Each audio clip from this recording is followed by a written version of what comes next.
I set down these notes with a trembling hand, for I fear the case of Albert Pierce may well be my last.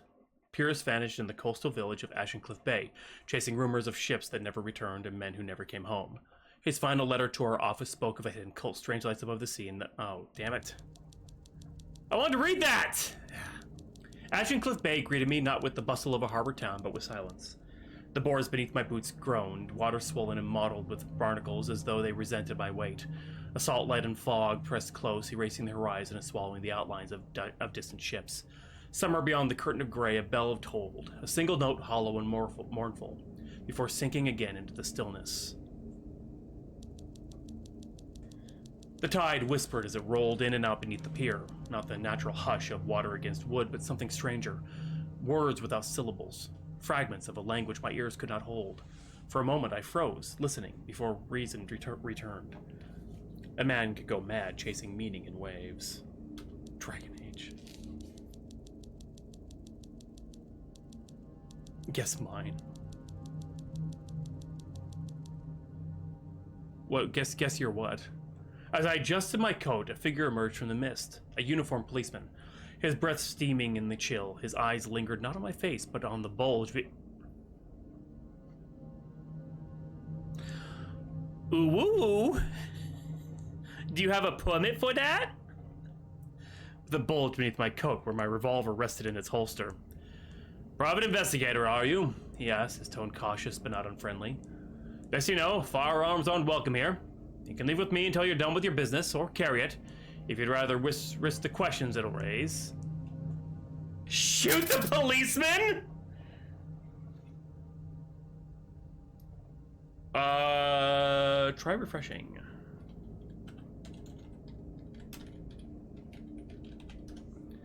Honestly, ACAB. The crack of the revolver shattered the fog. For an instant, his head snapped back, crimson blooming in the mist, and then nothing. The boards were slick but empty. Only the echo of the shot lingered, swallowed by the tide. My hand shook. Had I fired? Had there even been a man? Alone again, the harbor stretched before me, the boards groaning with the tide, the faint lanterns of Ashencliff flickering in the distance. I considered my options. Good job. Let's explore the harbor a little more. The creak of mooring ropes and the lap of black water against the pylons filled the silence. Ashencliff's harbor lay in disrepair. Half-sunken boats, crates left to rot, nets tangled like webs. The mist shifted with each step I took, as if the tide itself were breathing. Somewhere out there, I thought I saw a lantern's glow, but when I blinked, it was gone. Search the crates and nets, peer to the water below the pier. Peer into the water. The tide was black, more ink than water.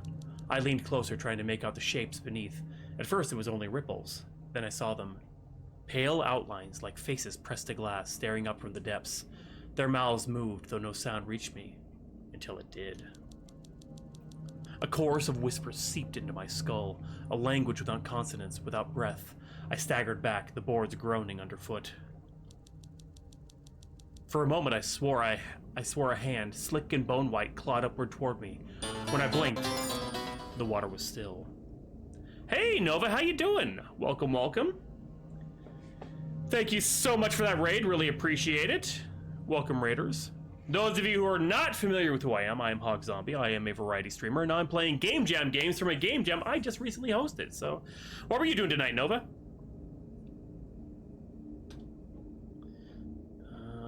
Search among the crates. The one we're playing right now is The Distant Coast. It's a Lovecraftian horror text adventure. Ooh, nice. Nova, nice. The crates were marked with shipping codes I didn't recognize. Half-scrapped symbols, not letters. The nets heavy with seaweed, tangled in knots that seemed deliberate, almost ritualistic.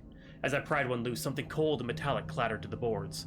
A medallion, carved with a sigil I could not place. The edges were jagged, as though shaped more by teeth than tools. I slipped it into my coat, though the metal seemed to pulse faintly against my palm. Now let's take a look at the boats. Oh, nice.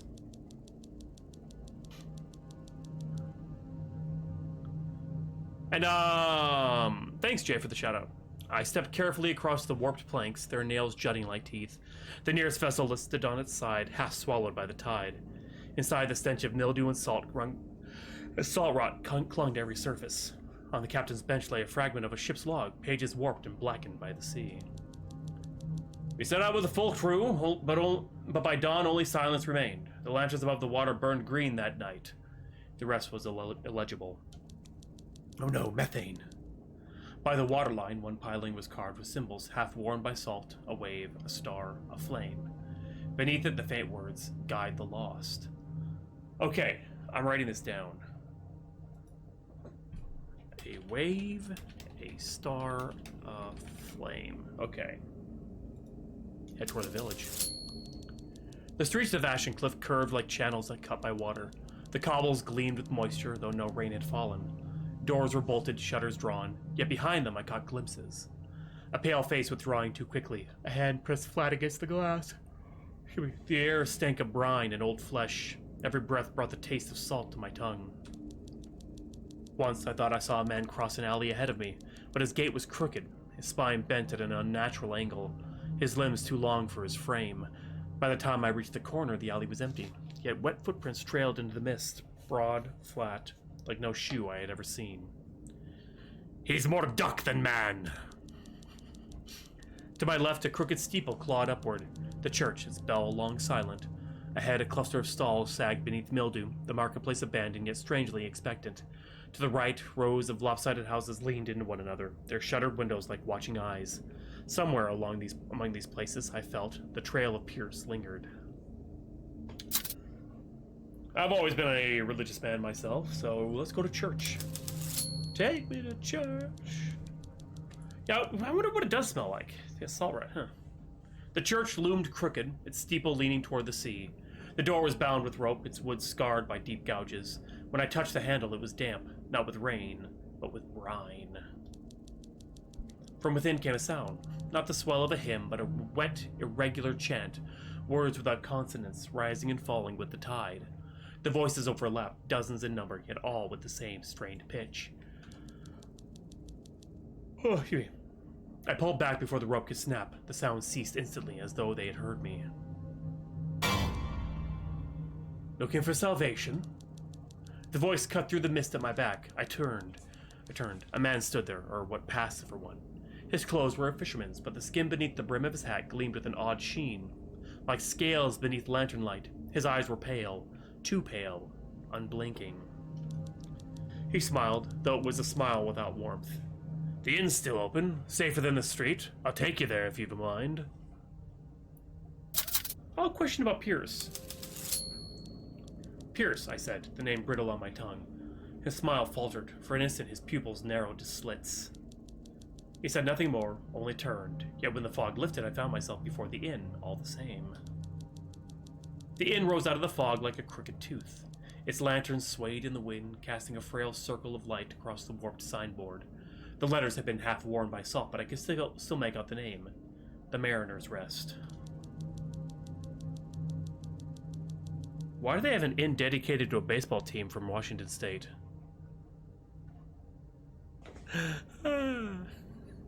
The door groaned as I pushed it open. The air inside was thick with damp and smoke.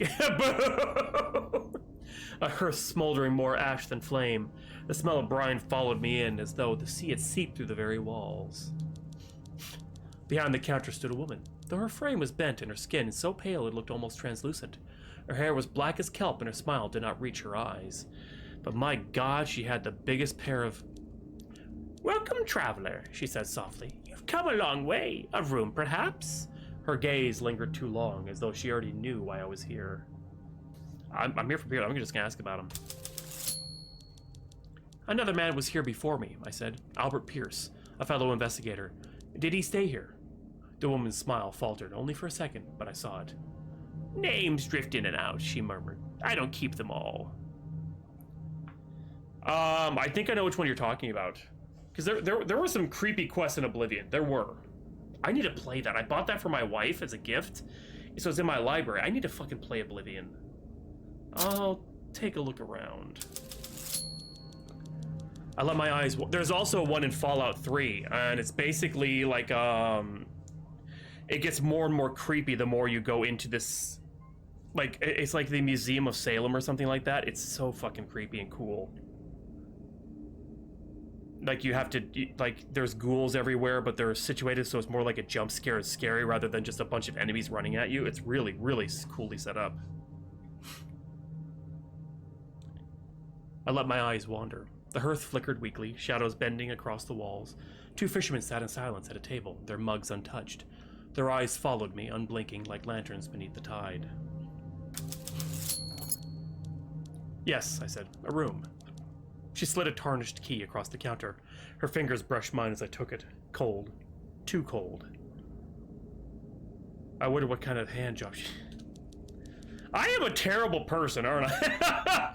As I signed the guest book, the innkeeper leaned closer, her smile too wide, her eyes too pale. Dora. Stranger, she said softly, could you spare a light? The hearth's gone cold and the night is long. Her hand hovered, waiting.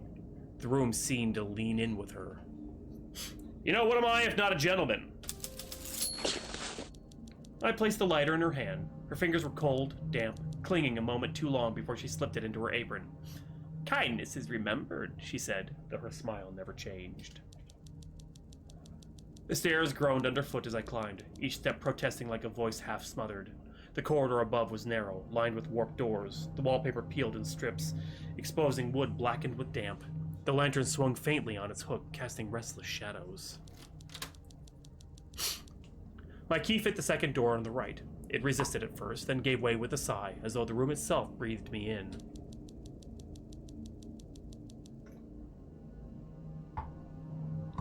Inside, a narrow bed, a washstand, a cracked mirror. But it was the desk that caught my eye, its drawers slightly ajar, papers poked from within, stained and folded. Yeah, let's go for the desk. Inside the drawer lay a half-burned page. The handwriting was Pierce's, frantic, jagged, but the words seemed wrong, encoded. The answers are in threes. Bells mark the start, lanterns mark the truth, ties mark the end. Do not trust the middle. Beneath the sequence, bell, lantern, tide, lantern, bell, tide. Okay, I gotta write that down too. Bell, lantern, tide, lantern, bell, tide. Okay.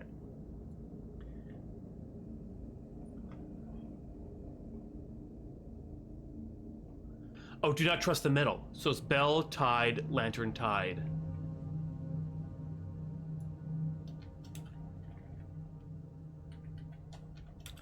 Strike the middle symbols, yeah. I crossed them out and the sequence shifted. Bell, lantern, tide, bell, tide. Okay, so bell, lantern, tide, bell, tide.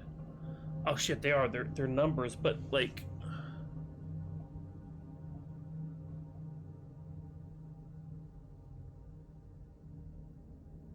It's 47444. That's the amount of letters.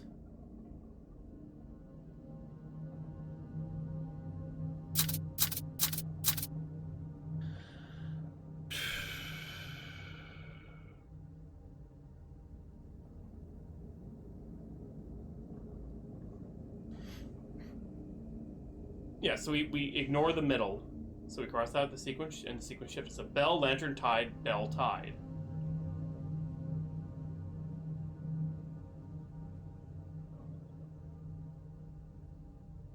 Or is it 1, 2, 3, 4, so 5. So 5 digits. So it's how many bells there are, and how many lanterns there were, and how many bells there were, or how many tide. But there's only one tide, and that's not it. I don't know how to answer this one. Shit. At this point, we're just guessing.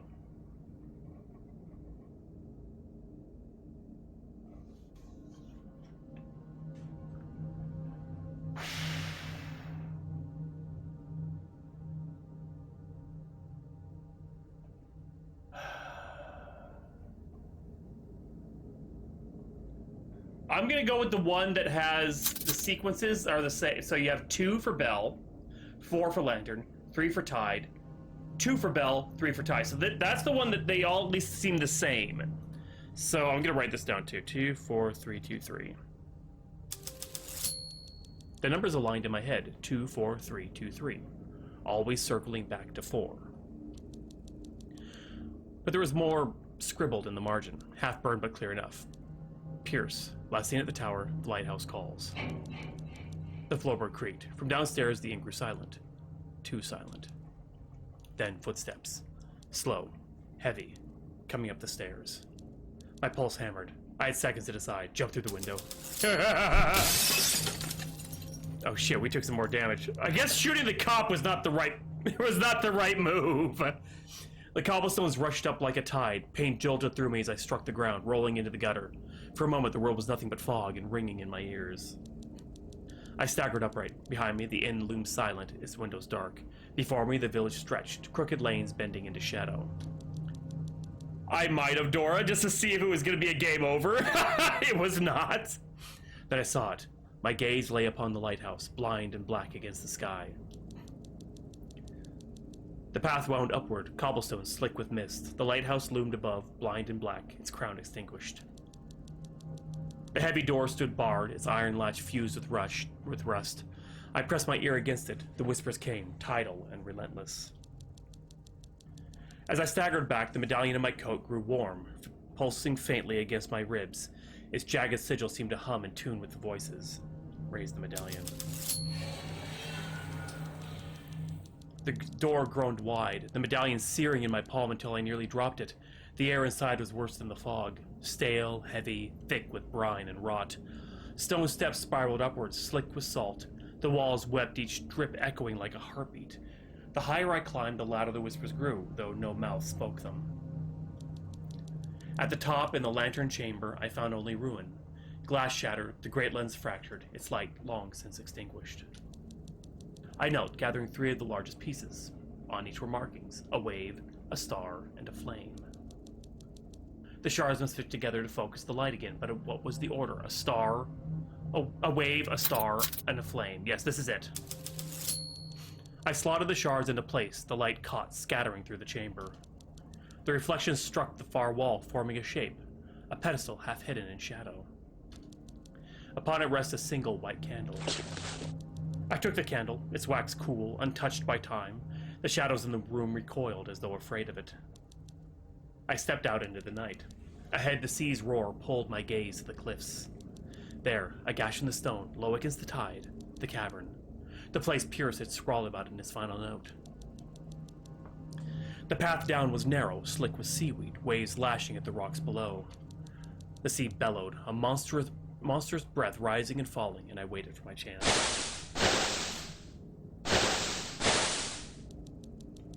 I moved with retreating tide, boots striking wet stone. For a breathless instant, the sea was silent. I slipped inside before it could return. The cavern widened into a chamber vast as a cathedral. Stalactites hung like fangs, dripping into a black pool below. The water pulsed with the tide, growing faintly with some unearthly light. Oh, excuse me. Figures circled the pool, robed in kelp and netting, their heads bowed, voices rising in a chant that rattled my bones. And there, bound to a pillar slick with salt, was Pierce. His eyes were open but empty, lips moving in time with the chant. I rushed to Pierce, pulling at the ropes. His lips still moved, chanting with them, but for a moment his eyes cleared. Together we stumbled toward the water's edge, but the tide rose faster, hungrier. A wave surged, swallowing us both. The last thing I heard was Pierce's whisper. We were already theirs. The papers of Harold Green were recovered from Cliff Bay in late 1924. Neither Green nor his associate Albert Pierce were located. Both are presumed dead. The notes have been retained for their record, although their veracity is doubtful. Ending achieved. Pierce ending. That was cool. I like that. I like that a lot, actually. Damn. The writing was really good, actually. Yeah, that was strong. Strong game. No, it was all just text too, but it was done in a really nice way. I liked how your health bar was shown as the basically creepy eyes on the screen. The more you screw up, the more it, yeah. No, it's solid. Solid game.